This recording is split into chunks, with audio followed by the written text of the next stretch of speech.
जय श्री कृष्ण दोस्तों, life style with God में आपका स्वागत है। दोस्तों, यहाँ पर हम श्रीमद् भगवद गीता के चौथे अध्याय का अध्ययन कर रहे हैं, जिसका नाम ज्ञान कर्म संन्यास योग है। आज हम 31वें श्लोक का अध्ययन करेंगे। भगवान ने यज्ञ करने वाले साधकों की प्रशंसा की। अब भगवान यज्ञ करने से होने वाले लाभ और न करने से होने वाली हानि को दिखलाकर उपयुक्त प्रकार से यज्ञ करने की आवश्यकता का प्रतिपादन करते हैं।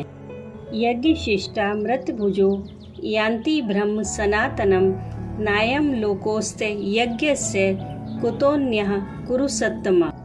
चौथे अध्याय के 31वें श्लोक में भगवान श्री कृष्ण अर्जुन से कहते हैं कि हे कुरुश्रेष्ठ अर्जुन, यज्ञ से बचे हुए अमृत का अनुभव करने वाले योगी जन सनातन परब्रह्म परमात्मा को प्राप्त होते हैं, और यज्ञ न करने वाले पुरुषों के लिए तो यह मनुष्य लोक भी सुखदायक नहीं है। फिर परलोक कैसे सुखदायक हो सकता है। अब पहले समझते हैं कि यह यज्ञ से बचा हुआ अमृत क्या है और उसका अनुभव करना क्या है। लोक प्रसिद्धि में देवताओं के निमित्त अग्नि में धृत आदि पदार्थों का हवन करना यज्ञ है, और उससे बचा हुआ हविष्यान ही यज्ञ शिष्ट अमृत है।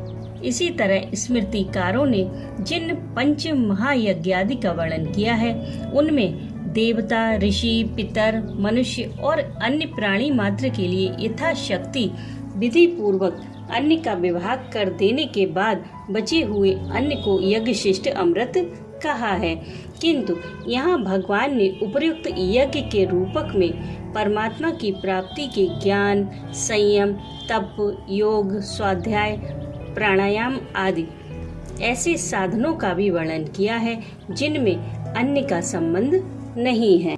इसलिए यहाँ उपयुक्त साधनों का अनुष्ठान करने से साधक का अंतःकरण शुद्ध होकर उसमें जो प्रसाद रूप प्रसन्नता की उपलब्धि होती है, वही यज्ञ से बचा हुआ अमृत है, क्योंकि वह अमृत स्वरूप परमात्मा की प्राप्ति में हेतु है तथा उस विशुद्ध भाव से उत्पन्न सुख में नित्य तृप्त रहना ही यहाँ उस अमृत का अनुभव करना है।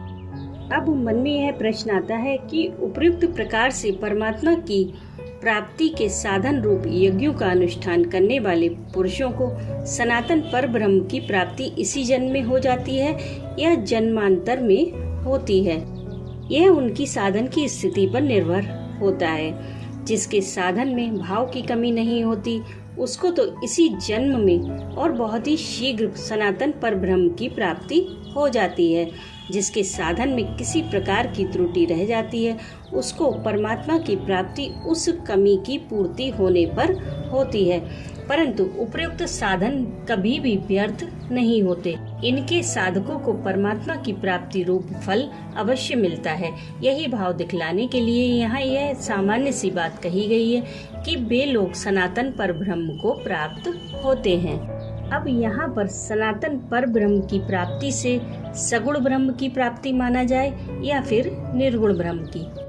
सगुण ब्रह्म और निर्गुण ब्रह्म दो नहीं है। सच्चिदानंद घन परमेश्वर ही सगुण ब्रह्म है और वे ही निर्गुण ब्रह्म है। अपनी भावना और मान्यता के अनुसार साधकों की दृष्टि में ही सगुण और निर्गुण का भेद है, पर वास्तव में भेद नहीं है। सनातन परब्रह्म की प्राप्ति होने के बाद कोई भेद नहीं रहता। यज्ञ न करने वाले पुरुषों के लिए तो यह मनुष्य लोक भी सुखदायक नहीं है।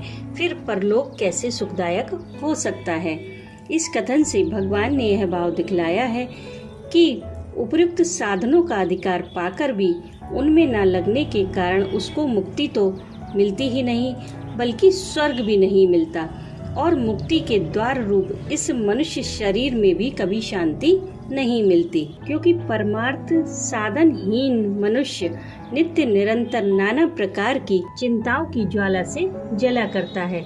फिर उसे दूसरी योनियों में शांति कैसे मिल सकती है, जो केवल भोग योनि मात्र है और जिनमें सच्चे सुख की प्राप्ति का कोई साधन नहीं है, क्योंकि मनुष्य शरीर में किए हुए शुभ अशुभ कर्मों का फल ही दूसरी योनियों में भोगा जाता है। अतएव जो इस मनुष्य शरीर में अपने कर्तव्य का पालन नहीं करता, उसे किसी भी योनि में सुख नहीं मिल सकता। अतः भगवान के कहने का यहाँ यही अभिप्राय है कि साधन रहित मनुष्य को इस मनुष्य शरीर में भी, जो कि परमानंद स्वरूप परमात्मा की प्राप्ति का द्वार है, उसकी मूर्खता के कारण सात्विक सुख या सच्चा सुख नहीं मिलता, बल्कि नाना प्रकार के भोग वासनाओं के कारण निरंतर शोक और चिंताओं के सागर में ही डूबे रहना पड़ता है। अब प्रश्न यह है कि पुत्र का माता पिता की सेवा करना, स्त्री का पति की सेवा करना, शिष्य का गुरु की सेवा करना और इसी प्रकार शास्त्र विहित अन्य शुभ कर्मों का करना यज्ञार्थ कर्म करने के अंतर्गत है या नहीं, और उसको करने वाला सनातन ब्रह्म को प्राप्त हो सकता है या नहीं। उपयुक्त सभी कर्म स्वधर्म पालन के अंतर्गत आते हैं। अतएव जब स्वधर्म पालन रूप यज्ञ की परंपरा सुरक्षित रखने के लिए परमेश्वर की आज्ञा मानकर निस्वार्थ भाव से किए जाने वाले युद्ध और कृषि वाणिज्य आदि रूप कर्म भी यज्ञ के अंतर्गत हैं और उनको करने वाला मनुष्य भी सनातन ब्रह्म को प्राप्त हो जाता है, तब माता पिता की सेवा करना, गुरुजनों की सेवा करना और पति को परमेश्वर की मूर्ति समझकर या उनमें परमात्मा को व्याप्त समझकर उनकी सेवा करना अपना कर्तव्य समझकर उन्हीं को सुख पहुंचाने के लिए जो निस्वार्थ भाव से उनकी सेवा करना है, वह यज्ञ के लिए ही कर्म करना है और उससे मनुष्यों को सनातन पर ब्रह्म की प्राप्ति हो जाती है। राधे राधे।